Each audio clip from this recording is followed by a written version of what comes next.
ভগবানের জন্য হচ্ছে ভোগ বানিয়েছিলাম, সুজির হালুয়া করেছিলাম। আমি এটা প্রসাদী হয়ে গেছে, আপনারা সবাই দর্শন করুন। এখন আমি এটা প্রভুজিকে দেব বলে বেড়ে নিচ্ছি।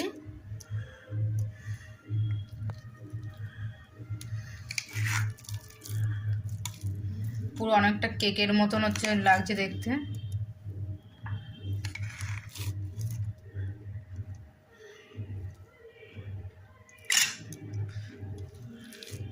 তো দেখুন কেকের মতন লাগছে। আমি কাজু দিয়েছি, এর মধ্যে কিশমিশ দিয়েছি, দিয়ে এটাকে হালুয়া করেছি।